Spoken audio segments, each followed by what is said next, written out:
It is so good to be here this morning. It's so good to see some folks that haven't seen in a while.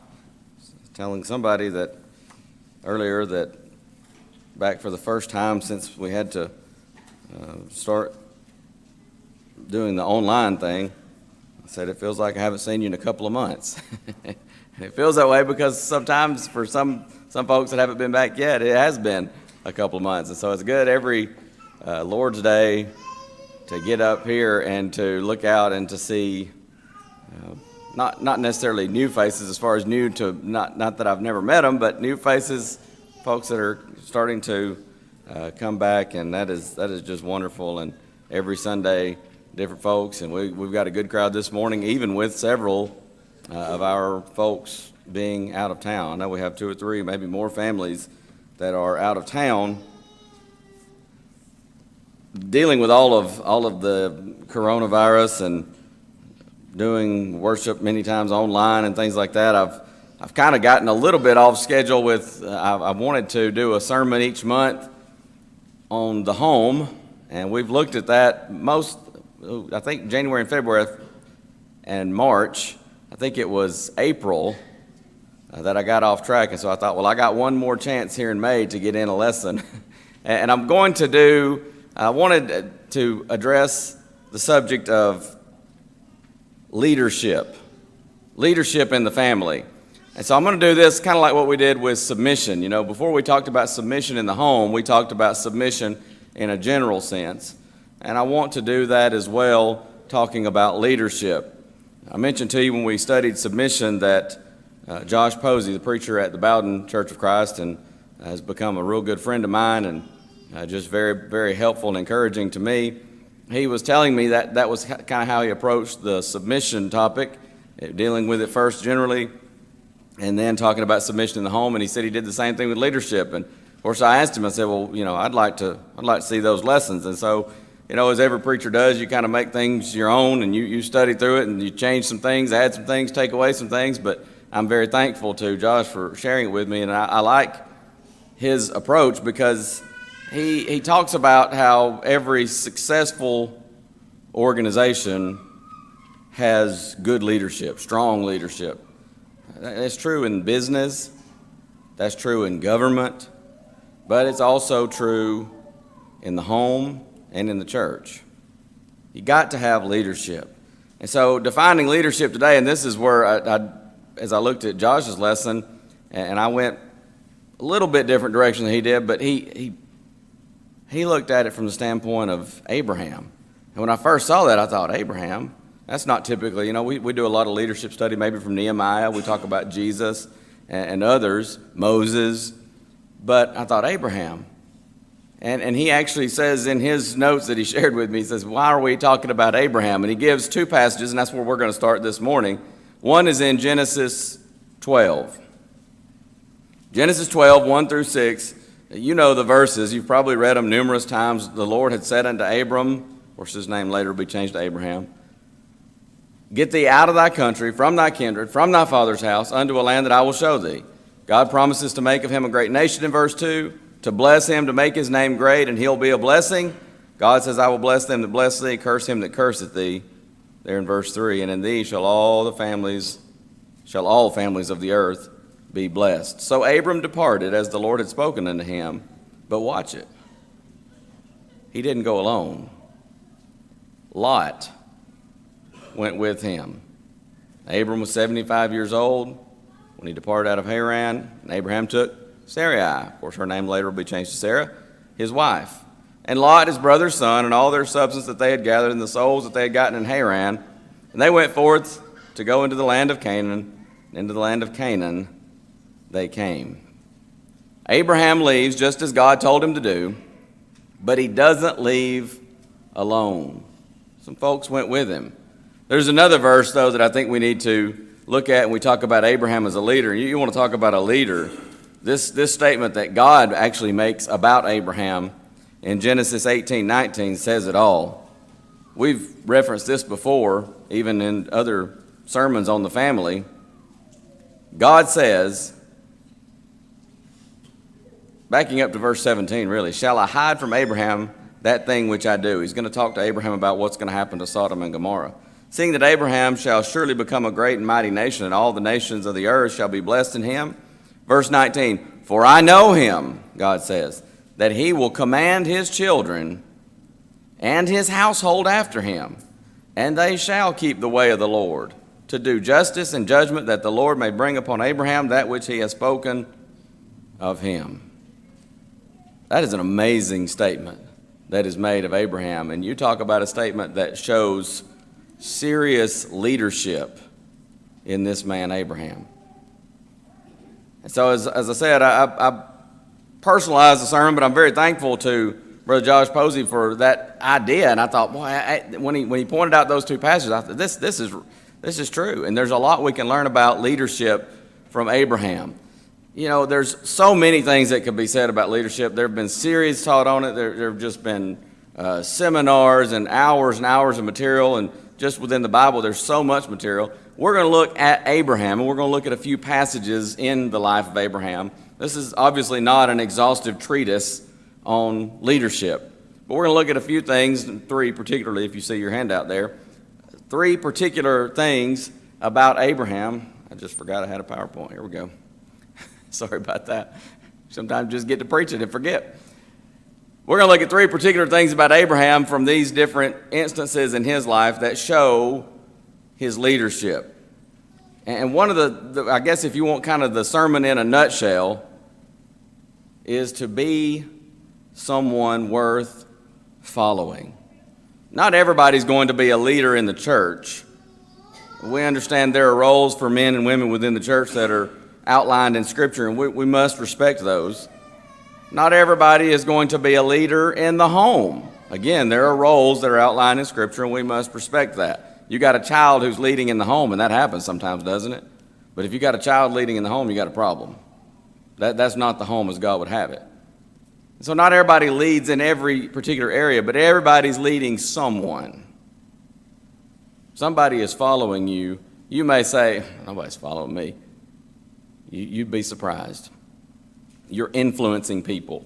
And so you may not be designated as, well, here is Chad the leader or this person the leader, but folks are being influenced by you. Somebody, somewhere, and probably more than you realize, are being influenced by you. Be someone worth following.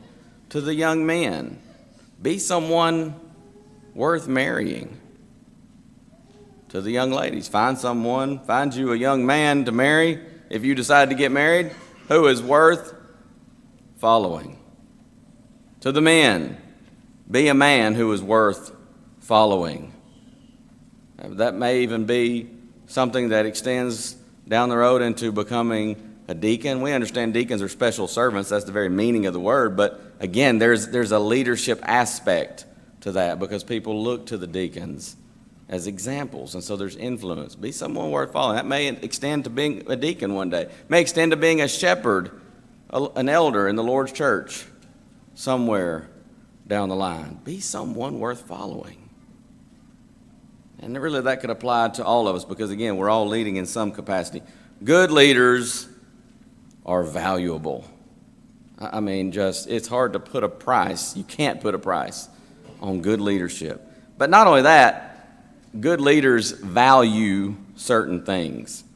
Again, there are a lot of things we could mention. We're going to look at three in particular. First of all, leaders who are worth following, good leaders, they value God. Ecclesiastes 12:13, it's a very succinct statement, and yet it says so much. Let us hear the conclusion of the whole matter. Fear God and keep his commandments, for this is the whole of man. You mess that up, and you are so off course in your life. Got to value God. You could trace Abraham's journeys by following the smoke from his altars. Because you see, Abraham took God with him everywhere he went. You can look in Genesis 12. We started off there in Genesis 12, left off, I think, at verse 5. In verse 7, the Lord appeared unto Abraham and said, unto thy seed will I give this land. There builded he an altar unto the Lord who appeared unto him. He worshiped God there. Verse 8, very next verse. He removed from thence unto a mountain on the east of Bethel, and pitched his tent, having Bethel on the west, Ai on the east. There he builded an altar unto the Lord, and called upon the name of the Lord. That's a synonym for worship. He called upon the name of the Lord and worshiped the Lord. And in chapter 13, goes on his journeys from the south even to Bethel, unto the place where his tent had been at the beginning, between Bethel and Ai, unto the place of the altar which he'd made there at the first. And Abram called on the name of the Lord, verse 4. Worshiping God again. Drop down to verse 18 of chapter 13. Abram removed his tent, came and dwelt in the plain of Mamre, which is in Hebron, built there an altar unto the Lord. In Genesis 22, with the matter when God is testing Abraham and tells him to go offer his son. Again, he's telling those men, you stay here, I and the lad, we're going to go yonder and worship. Over and over and over. And even when as God puts him to the test and the angel calls out and says, stop, before he kills his son, what happened? Well, he looks over and in the thicket there's a ram. And he takes that and he sacrifices that. Over and over and over. You could follow him. Just watch for the smoke from his altars. There was no hiding from anybody if you're Abraham, because he's always worshiping. You just look for the smoke. He took God with him everywhere he went. It doesn't matter what a person has. It doesn't matter how much money he makes. It doesn't matter who he knows. It doesn't matter who knows him. It doesn't matter what a great orator, smooth talker he may be. The bottom line is, if you don't take God with you everywhere you go, you ain't worth following.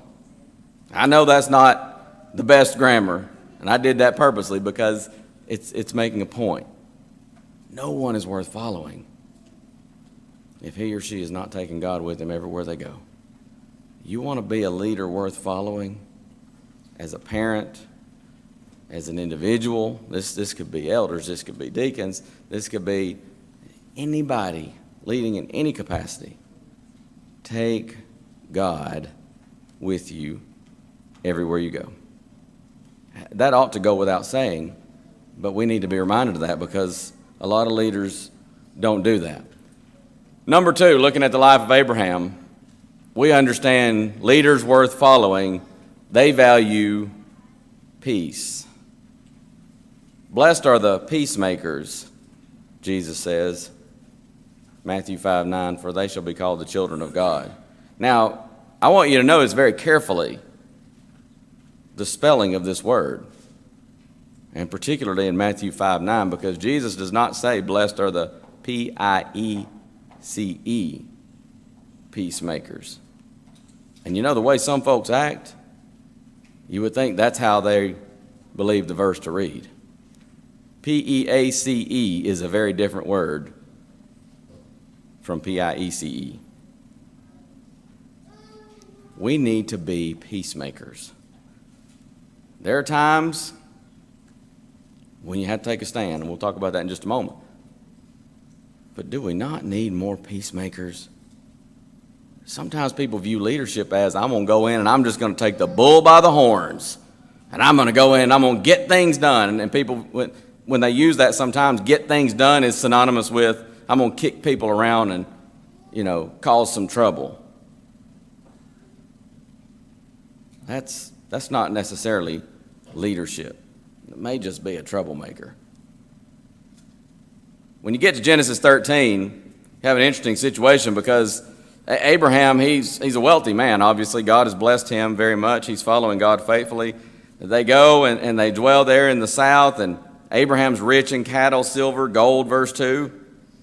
He goes on his journeys from the south even to Bethel. We notice that, and he worships. And then Lot also has flocks and herds and tents. In verse 6, you've probably studied this before. The land was not able to bear them, that they might dwell together, for their substance was great, so that they could not dwell together. We sometimes say, isn't that a good problem to have? They're so blessed by God that they're having trouble finding place for everybody and all the herds and the cattle and feeding and grazing and all that. And when you get people in a crowded space, what's going to eventually happen, because there's people. People are people. There's a strife between the herdsmen of Abram's cattle and the herdsmen of Lot's cattle. So a strife breaks out. And what's going to happen here? Abraham says, let there be no strife, I pray thee. I beg you, between me and thee and between my herdsmen and your herdsmen. Now look, Abraham is the one God spoke to. Who did God tell, get out and leave and follow me to a land that I will show you? He didn't say that to Lot. He said that to Abraham, right? Who had the promise from God? I will bless thee. I will make thy name great. I will make of thee a great nation. I'm going to give you a son, and in thee shall all families of the earth be blessed. That all was said to Abraham. Abraham could have said, look, I hate it for you, Lot. I'm going to have to pull rank. I mean, let's face it. You are my nephew. God hasn't spoken to you as he's spoken to me. God didn't make these promises to you, so, I'm sorry, but I'm just going to have to pull rank here, and you need to move along. But that's not what happens. Abraham is a peacemaker. And he says, let's don't have any strife. And he says, for we be brethren. A non-negotiable for a good leader, you have to be someone who is seeking peace. You have to be someone who seeks peace. In 1 Peter 3:11, talking about the man that God approves of. He says, let him eschew evil. Eschew, there's a word we don't use a whole lot. It just means shun, stay away from evil, and do good. Let him seek peace. And the King James says pursue. Let him seek peace and pursue it.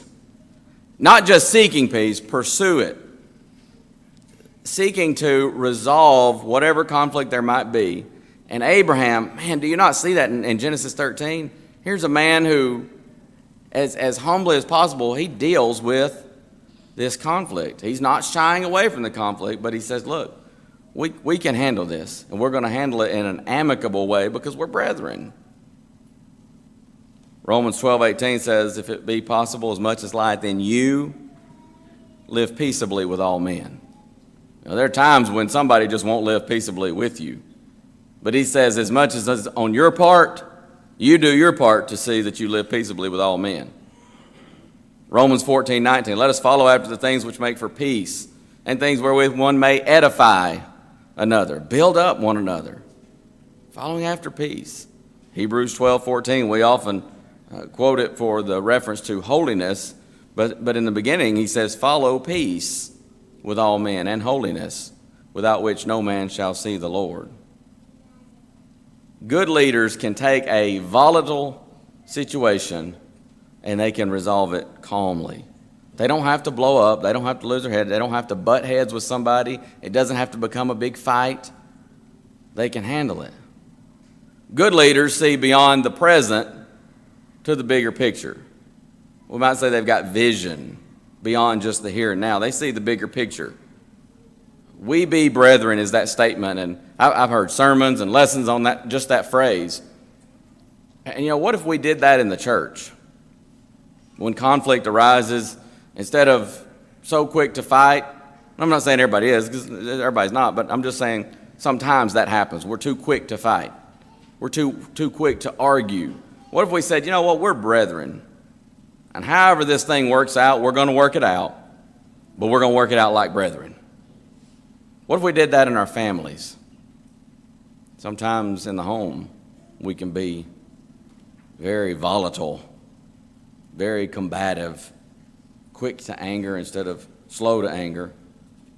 What if we did that in our homes? We said, you know what? We're family. You're my wife. I'm not gonna just fight with you. We're gonna resolve the conflict, but we're gonna resolve it like two people that love each other because we're family.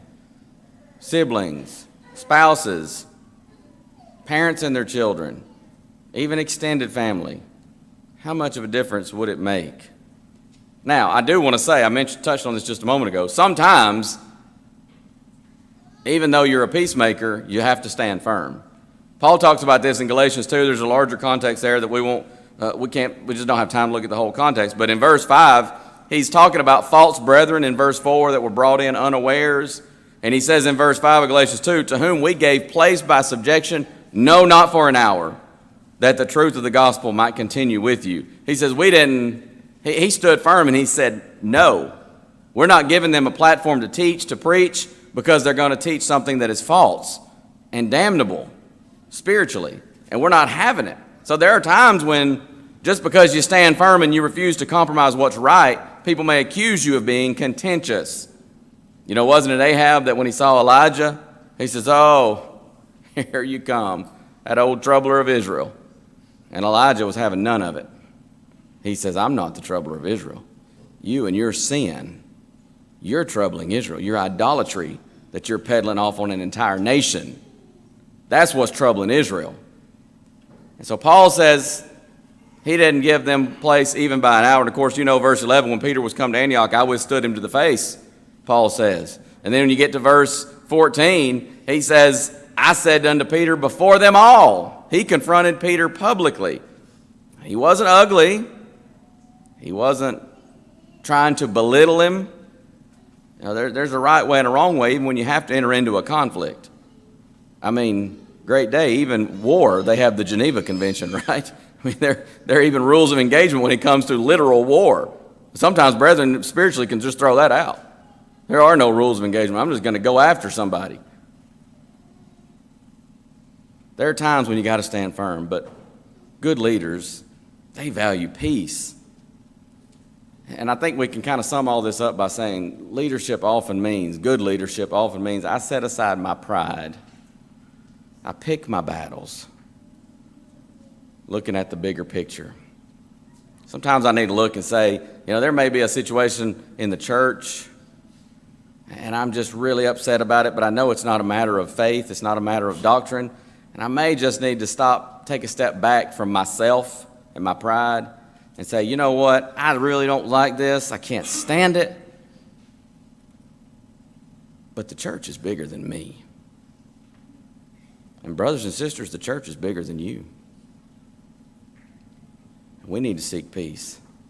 There may be a time in your family when there's something that just grates on you, you just can't stand it, or it's bothering you, but you take a step back and you realize, big picture, this is not a big deal. And this family is bigger than me. And so I need to move on. I need to seek peace. Sometimes you are going to have to take a stand for what's right. But good leaders, they value peace. They pursue it. They seek it diligently in every situation. That's a great example from Abraham there in Genesis 13. Not only that, good leaders worth following, they value, number 3, people. They value people. Philippians 2, verse 3, Paul says, let nothing be done through strife or vainglory, but in lowliness of mind, let each esteem other better than themselves.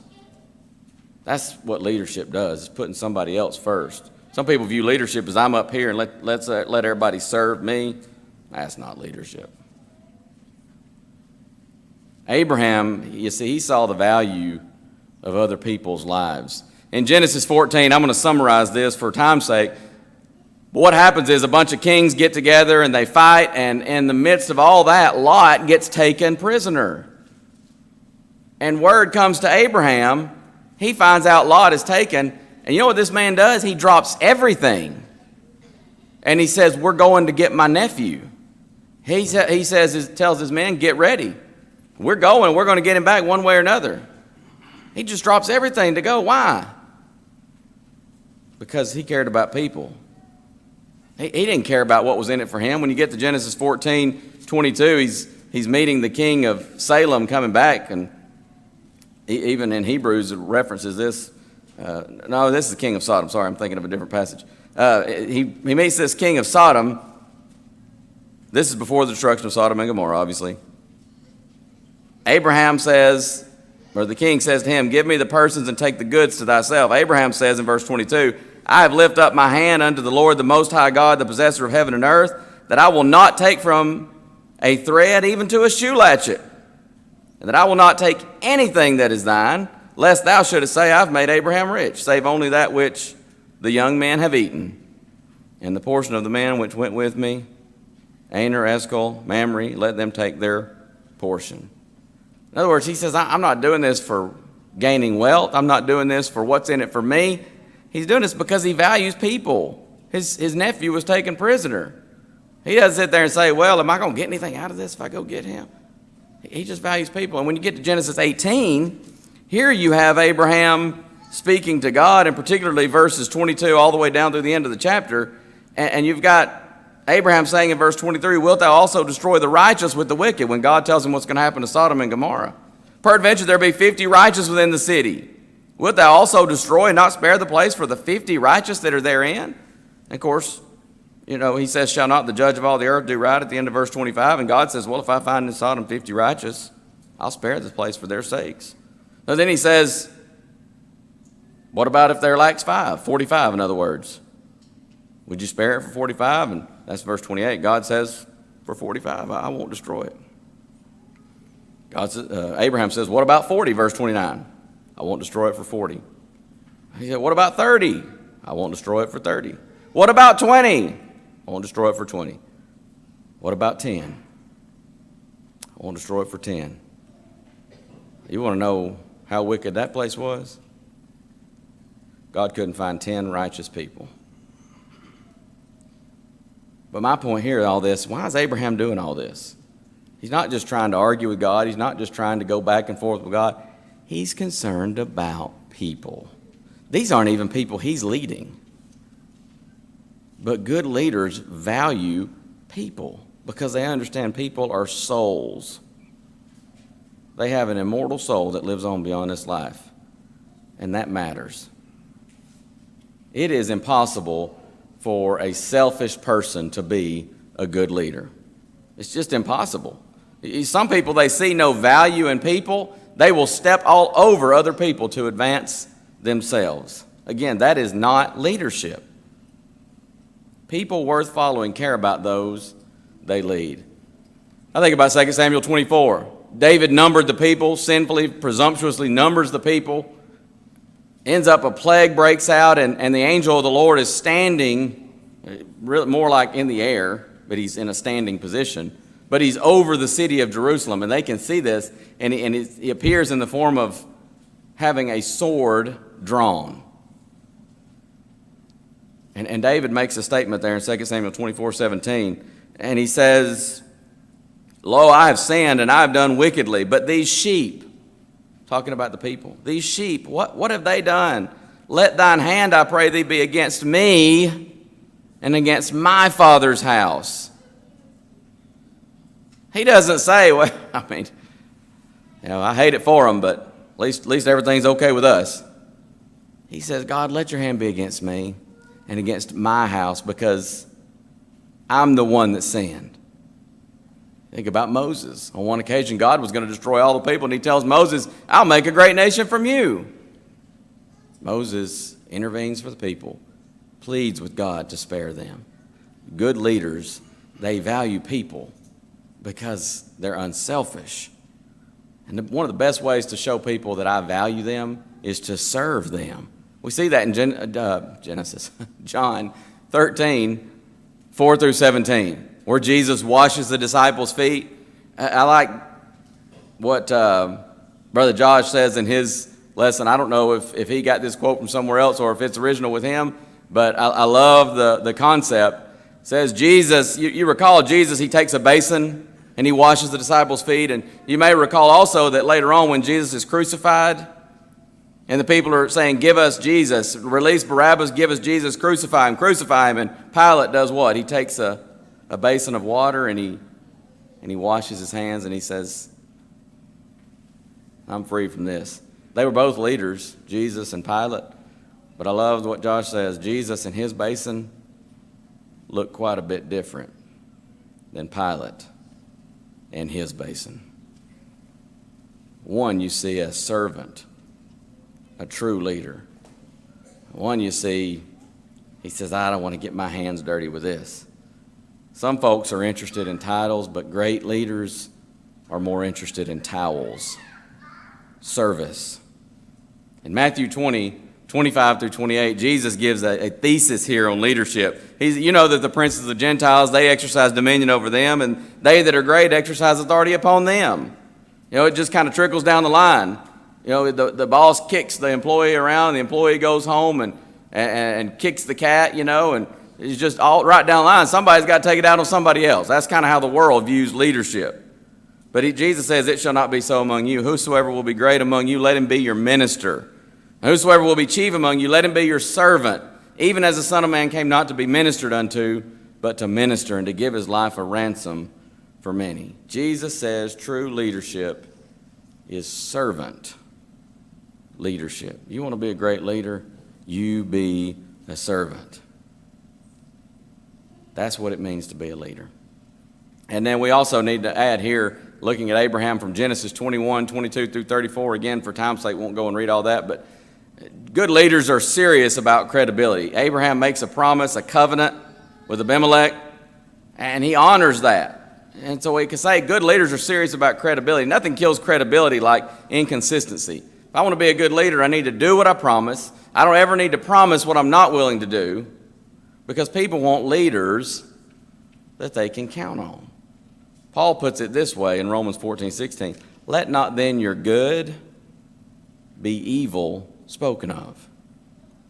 Be consistent, be credible as a leader. There's an old saying, I've seen this attributed to John Maxwell, but apparently it goes back much further than that. I think it's just an old proverb. I saw one thing that said it was an Afghan proverb. It's some kind of an old proverb, but the statement is made, if you think you're leading and no one is following you, you're only taking a walk. How true that is. We need to be people who are worth following, like Abraham. Take God with you everywhere you go. Value peace and value people. But the bottom line is, some people they really want to be a leader, and they're just taking a walk. But the flip side of that coin is, as I said earlier, everybody is influencing somebody. And so in some sense or another, everybody is leading.